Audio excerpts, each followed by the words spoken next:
If you're a property developer and you're following the build to rent strategy and you don't understand this, you're going to really struggle this year.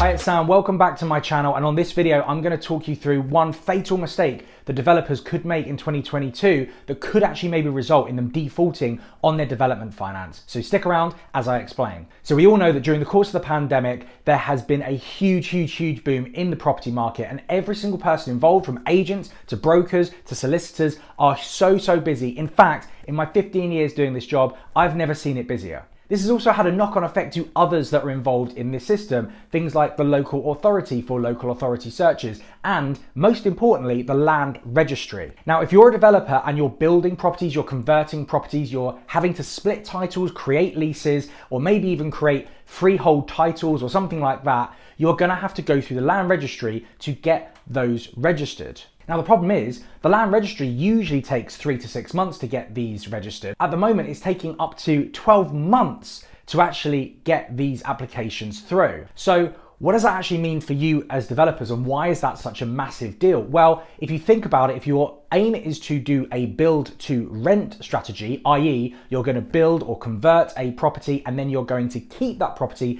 and add it to your portfolio and not sell it, you're going to have to remortgage it at some stage in the process. Well, 99% of mortgage lenders actually won't accept an application until the Land Registry has been updated. So as you can see, this is going to cause a massive delay in your overall process. However, there is actually a trick that you can use to speed this process up, and I'm going to share this with you towards the end of this video, so stick around. So obviously, because there's such a delay, you may have to actually plan to start the process of splitting titles, covering the legalities, and registering these leases, or at least sending over the applications to the Land Registry a lot earlier in the process than you may already do. This means you need to prep your solicitor, even maybe before you've completed on the purchase of the site, that this is what you need to do, and prep them with the paperwork so they can get started straight away, so we do not waste any time. If you don't do this, there is a major chance that you are going to go over the term of your bridging finance or your development finance or the agreement that you might have with an angel investor,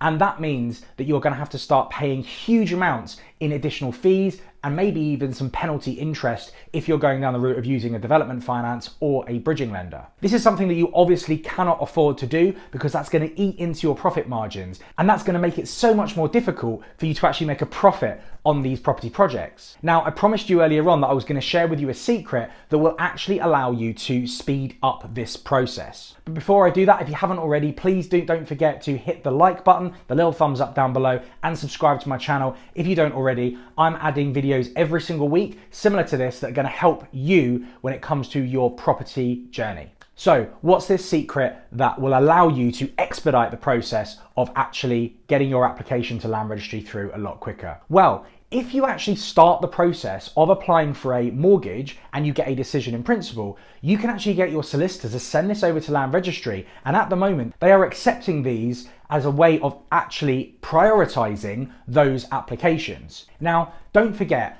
an agreement in principle will only last 1 month, but even if we have to do them quite early on in the process before potentially the building work is even complete, as long as we have an address that we can put into those applications, we can submit those decision in principles, we can get them to your solicitor, they can expedite the application with Land Registry, we can get that leasehold title, that new freehold title, that change to the title done in time, and if we need to resubmit the decision in principle, okay, we're going to have to do that, we'll take a hit, but it's okay, because the main thing is you don't want to run out of time on your bridging loan, on your development finance loan, on your angel investment term, because you don't want to be hit with huge charges. And in the case of an angel investor, you want them to be reinvesting every single time that you've got a new deal. So the last thing you want to do is piss them off. I've actually got a video all about development finance, which I'll link in the description, so go check that out if you want to actually find out more about development finance. I hope this video was helpful, guys. Please do stick around, because YouTube's about to recommend to you 2 more of my videos that it thinks is going to be really helpful. And if you haven't already, don't forget to subscribe. I put new videos on my channel every single week, and if you found this one helpful, hopefully you'll find the others helpful too.